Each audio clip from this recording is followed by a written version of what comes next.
Bien, voy a continuar con el video. Tuve una pequeña interrupción y un infortunio se ha parado, pero bueno, estaba diciendo que en el logro de las afecciones activas la razón tiene una ponderación importante. Hemos dicho anteriormente que el hombre, por medio de la razón, puede transformar estas afecciones pasivas en afecciones activas, es decir, que el hombre se convierta en causa adecuada de estas. Las afecciones activas se distinguen porque se siguen de las afecciones básicas del gozo y del deseo, es decir, que tienen la característica de aumentar la fuerza de existir en el hombre. Hemos dicho el conatus. Entonces, este hombre afectivo buscará desear solo aquello que aumenta su potencia de acción y buscará afectarse de gozo, que también es el resultado del aumento de la potencia de acción. En las afecciones activas, el deseo y el gozo se hallan correspondidos con lo que el hombre desea, con la capacidad del entendimiento de buscar aquello que le hace bien. Cuando el hombre llega a este estado, se puede decir que ha alcanzado ese momento, el grado último de su presente existencia, en la existencia, y un grado óptimo, provocado por su propia autoconcepción. Y tal es la fuerza que tiene la razón unida a las afecciones de poder provocarse estos sentimientos de alegría o de gozo. Ahora bien, la unidad que hay entre estas afecciones activas de gozo y el tercer género de conocimiento es que cuando el hombre ha purificado sus ideas, cuando logra el tercer género de conocimiento, que es la intuición, al mismo tiempo también ha tenido que hacer una elevación cualitativa, digamos, de estas afecciones pasivas a las afecciones activas. Entonces, nótese que el conatus como esencia del hombre no desaparece, sino que ahora es presentado como una afección activa, como deseo que nace del gozo, y lo que mayor gozo le puede producir al hombre, para Spinoza, es el amor intelectual de Dios. ¿Por qué? Porque esto es un gozo que le provoca la mayor alegría y que le hace perseguir deseos útiles, porque las afecciones que se derivan del gozo en sí misma le aumenta la potencia y la fuerza de existir, pero también porque las acciones que se buscan realizar en orden a este gozo acrecientan su potencia de acción. En este estado de afecciones activas, el hombre busca siempre lo que le es útil a su conservación, aumenta su fuerza de existir o potencia de acción, y en la manera que le es posible niega aquello que se torna impotencia, que se torna tristeza, es decir, aquello que disminuye su potencia de existir o de acción. En este sentido, el conatus, en cuanto a esencia del hombre, también se va modificando, es decir, de alguna manera, en la medida que el hombre se perfecciona, se perfecciona en él esa fuerza de conatus. Formalmente, las afecciones y sus implicaciones afectivas se disminuyen o perfeccionan en el conatus. Es indudable que el conatus termina siendo maximado en las afecciones activas y que estas son su máxima expresión de perfeccionamiento.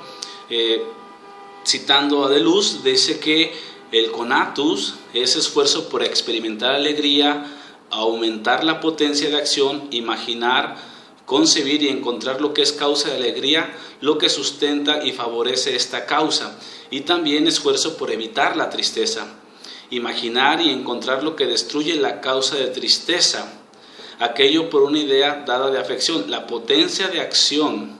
Spinoza dice a veces fuerza de existir, del modo que queda pues sometida a considerables variaciones mientras el modo existe, aunque su esencia siga siendo la misma y aunque se suponga constante la capacidad de afección. El conatus es pues el esfuerzo por aumentar la potencia de acción o experimentar pasiones, es decir, afecciones de alegría. En última instancia es así. En Spinoza no hay un sujeto propiamente dicho al estilo cartesiano, sino tan solo estados dinámicos individuales de la fuerza anónima de cada individuo, que está ligada a su potencia de afección correspondiente al cuerpo y al alma, colocando a cada hombre en una dinámica esencial y particular. Es decir, esto es muy importante porque para Spinoza no hay uniformidad en la naturaleza o esencia del hombre. Lo que existe es un orden de semejanzas en los hombres, en tanto que todos están sometidos a las mismas leyes de la naturaleza en tanto modos. Pero el poder de afección que alcanza el conatos en cada uno es lo que le hace distinguirse entre unos y otros. Por eso Spinoza puede decir que en Spinoza, mejor dicho, se puede decir que hay una distinción de naturaleza entre el insensato y el justo, como dos hombres con naturaleza distinta, mientras que el insensato está sometido a sus propias pasiones y se conduce solo por su apetito sensual primero. Este es agitado de múltiples maneras por las causas exteriores. Difícilmente este hombre posee el verdadero contento interior, dice Spinoza, y se halla en una inconsciencia casi completamente de sí mismo, de Dios y de las cosas. Y por el contrario, el hombre justo, dice Spinoza, el hombre de afecciones activas, no conoce la turbación interior. Fíjense cómo busca la beatitud aquí. Este hombre tiene por cierto una necesidad eterna, una conciencia de sí mismo, de Dios y de las cosas, y esto le hace poseer el verdadero contento, dice él. Este hombre justo realiza acciones que es como un modelo de la naturaleza humana. Los hombres en este sentido son cada vez más perfectos según se acerquen a ese mismo modelo, el modelo de la perfección mayor. ¿Y qué es perfección en Spinoza? Bueno, el concepto de perfección está connotado al de realidad, entendida como mayor potencia o esencia para existir. A mayor potencia de existir, mayor realidad. Potencia, realidad o perfección se establecen en orden a la esencia del conatus en cada hombre. Un conatus que logra su máxima expresión de potencia cuando se logra ser causa de las afecciones activas, cuya mayor expresión, se ha dicho en Spinoza, es el gozo que deviene cuando el hombre ha alcanzado el amor intelectual de Dios. Bien, hay algunos conceptos básicos, por ejemplo, que había que entender en Spinoza con respecto al hombre. Por ejemplo, la libertad. Y para comenzar a explicar cómo ve la libertad de Spinoza en el hombre, es importante entender que Spinoza dice que en su definición de libertad, que se dirá libre aquella cosa que existe por la sola necesidad de su naturaleza y se determina a sí misma y por sí misma sola a obrar, pero necesaria o mejor compelida, lo que es determinada por otra existir operar en un cierto determinado modo.